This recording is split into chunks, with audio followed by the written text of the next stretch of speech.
metrics that we have are not wrong. They're just incomplete, right? The standard metrics that we have to measure our own success in our companies, profits and revenues, EBITDA, whatever you want to use, and the standard metrics we use to measure our own wealth, there's nothing wrong with those. They're just incomplete. That's like saying, when I chose to marry her, she's really good looking.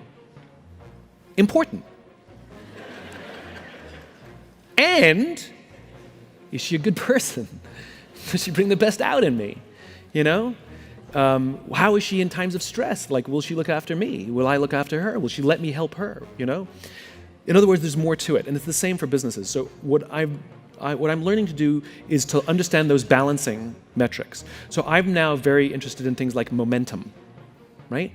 Where I want to measure momentum as much as I want to measure accomplishment or sheer numbers. So, for example, the traditional way in which we measure, this is really funny. This is an inside joke you won't get. Can I have that pad, if you still have it back there, please? Or not, never mind. There was a whole debate before, I don't need the pad. And they said, well, keep it here in case you need it. I'm like, no, I don't need it. No, I need it.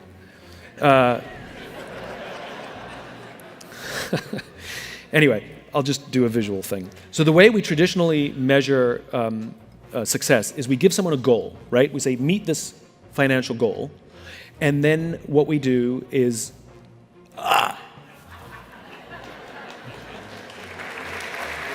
you're the best.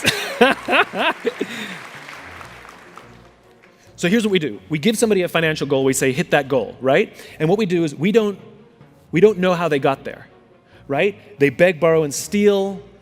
The morale on their team is, if they're doing well, it's high. When they're doing badly, it's really low. They can't hold on to employees or team members. They keep quitting or getting fired. And it's kind of a mad dash. And then on the right day, on the right time, they hit the goal, and we give that person a bonus. There's another person who's building a team. Morale is really good all the time, whether it's good times or bad. Performance is not crazy highs or lows. It's just the steady growth. The team gets along great. And at the end of the financial year, that's where they end up and they miss their goal. We don't give that person a bonus. And so what I'm starting to pay attention to is momentum, right? And how we got somewhere. Clearly, this person's going to hit their goal in 16 months or 17 months. But to the rest of the organization, we told them, don't do this. We told the rest of the organization, do this. So what ends up happening is we are incentivizing behavior that's actually bad for the organization and bad for the team, because we make this the end-all be-all. So what I'm considering is not just were they able to hit the goal, but how's the momentum? And in reality, I want not to give this person a bonus, and I want to give this person a bonus because whatever they're doing, I want them to do more of that. Because in long term, this is way more valuable to my company than this. And it's same with my own life. Like, I'm starting to think in terms of momentum. So I don't really care what my book sales are. I genuinely don't care. What I care about, does it keep selling? Because what that means is my message is relevant enough that there's still demand for it with no marketing. I'm not out there hawking it. Because I know if I turn up the marketing dial, I'll see the numbers go up. I want to see, can it sustain itself? So unlike a lot of other people in my business, you can become an Amazon #1 bestseller. It's really easy. You get all of your friends to buy the book in the same hour because the algorithm recalculates every hour. And you can launch your own little self-published book, get all your friends to buy it, and in your category, you'll be #1. And for the rest of your life, you're a #1 Amazon bestseller. You can hire a company to make you a New York Times bestseller. And you only need to make the New York Times bestseller list once, 1 week. And for the rest of your life, you're a New York Times bestselling author. It's all bullshit.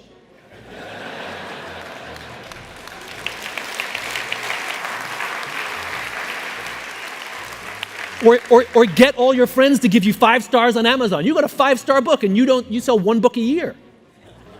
I don't ask any friends to write any Amazon reviews for me. I don't ask anybody to buy a book at a certain time. I've never hired a company to make me a New York Times bestseller. And the reason is because I actually want to know. I actually want to know, is it really a 4.5-star book? Is it really a 2.5-star book? Have I offered the world something of value? I actually want to read the valuable criticisms.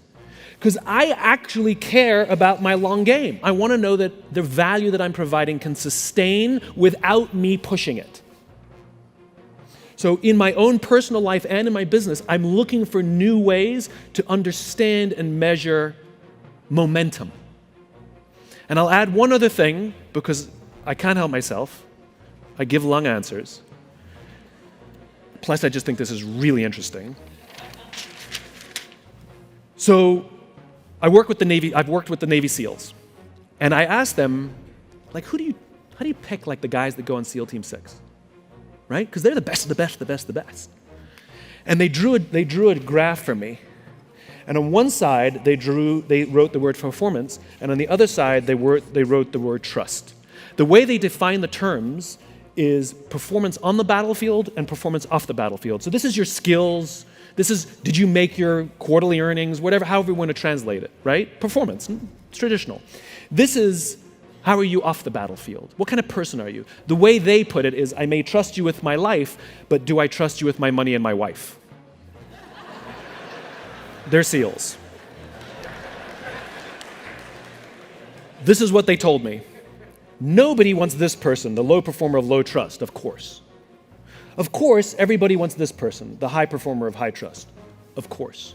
What they learned is that this person, the high performer of low trust, is a toxic leader and a toxic team member. And they would rather have a medium performer of high trust, sometimes even a low performer of high trust, it's a relative scale, over this person. This is the highest performing organization on the planet, and this person is more important than this person. And the problem in business is we have lopsided metrics. We have 1,000,001 metrics to measure someone's performance and negligible to no metrics to measure someone's trustworthiness. And so what we end up doing is promoting or bonusing toxicity in our businesses, which is bad for the long game because it eventually destroys the whole organization. The irony is it's unbelievably easy to find these people. Go to any team and say, who's the asshole? And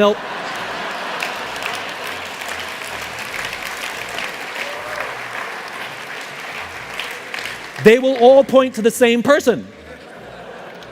Equally, if you go to any team and say, who do you trust more than anybody else? Who's always got your back? And when the chips are down, they will be there with you. They will also all point to the same person. It's the best gifted natural leader who's creating an environment for everybody else to succeed, and they may not be your most individual highest performer.